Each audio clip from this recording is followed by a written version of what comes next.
नमस्कार, मेरा नाम है अभयराज और निष्पक्ष दिव्य संदेश के यूट्यूब मंच पर आपका स्वागत है।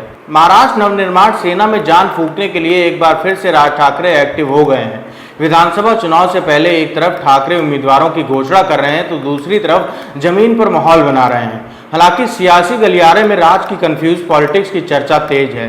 दरअसल राज ठाकरे महाराष्ट्र में अकेले चुनाव लड़ने की रणनीति पर काम कर रहे हैं। इसके बावजूद वे प्रधानमंत्री मोदी की तारीफ करने से नहीं चूक रहे हैं। इसके इतर राज ठाकरे अपनी हर रैली में शरद पवार और उद्धव ठाकरे पर निशाना साध रहे हैं। शनिवार को प्रेस कॉन्फ्रेंस कर ठाकरे ने दोनों नेताओं को चेतावनी भी दे दी है। महाराष्ट्र में विधानसभा चुनाव से पहले राज ठाकरे एक्टिव हो गए हैं। ठाकरे अभी मराठवाड़ा दौरे पर हैं और वहां से विदर्भ जाएंगे। ठाकरे ने अपनी पार्टी की तरफ से अब तक 4 उम्मीदवारों की भी घोषणा कर दी है। ठाकरे ने जिन सीटों पर उम्मीदवारों की घोषणा की है उनमें पंढरपुर, शिवडी, लातूर, ग्रामीण और हिंगोली सीट प्रमुख हैं। राज ठाकरे की पार्टी मनसे महाराष्ट्र में अकेले चुनाव लड़ने की तैयारी में है। मनसे मराठवाड़ा, कोंकण, ठाणे, विदर्भ और मुंबई इलाकों की अधिकांश सीटों पर चुनाव लड़ेगी। मराठवाड़ा में पत्रकारों से बात करते हुए राज ठाकरे ने अपने भाई और शिवसेना के प्रमुख उद्धव ठाकरे पर हमला बोला है। उन्होंने कहा कि मेरी गाड़ी पर हमला उद्धव के लोगों ने करवाया है। राज ने शरद पवार पर भी हमला बोला और कहा कि वे महाराष्ट्र को जलाना चाहते हैं। राज ने शरद पवार और उद्धव को चेतावनी देते हुए कहा कि आप लोग मुझे छेड़ने की कोशिश मत करो, नहीं तो परिणाम बुरा होगा। ठाकरे ने नरेंद्र मोदी की तारीफ की और कहा कि हमारी पार्टी अकेले चुनाव लड़ेगी। प्रधानमंत्री मोदी की तारीफ के बीच सवाल उठ रहा है कि आखिर राज ठाकरे एनडीए के साथ मिलकर क्यों नहीं चुनाव लड़ रहे हैं। राष्ट्रीय जनतांत्रिक गठबंधन में अभी 6 दलों की हिस्सेदारी है। इनमें एनसीपी, शिवसेना और बीजेपी प्रमुख हैं। इन दलों के बीच अभी तक सीट बंटवारे का पेंच नहीं सुलझा है। अजीत और शिंदे की दावेदारी 100 सीटों पर है। दोनों के पास अभी 40 विधायक हैं। 105 सीटों वाली बीजेपी की भी दावेदारी 160 सीटों पर है। इसके अलावा 3 छोटी पार्टियां भी सीटों की दावेदारी कर रही है। महाराष्ट्र में विधानसभा की 288 सीटें हैं। ऐसे में सभी दलों की दावेदारी ने सीट बंटवारे की गुत्थियां और ज्यादा उलझा दी हैं। राज ठाकरे की पार्टी के पास सिर्फ 1 सीट है।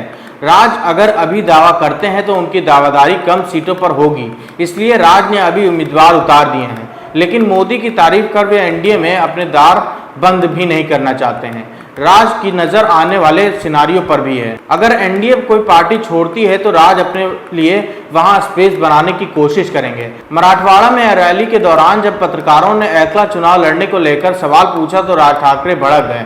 उन्होंने एनडीए को लेकर कहा कि वहां जो दल हैं उन्हें कुछ नहीं मिल रहा है, मैं फिर क्यों जाऊं।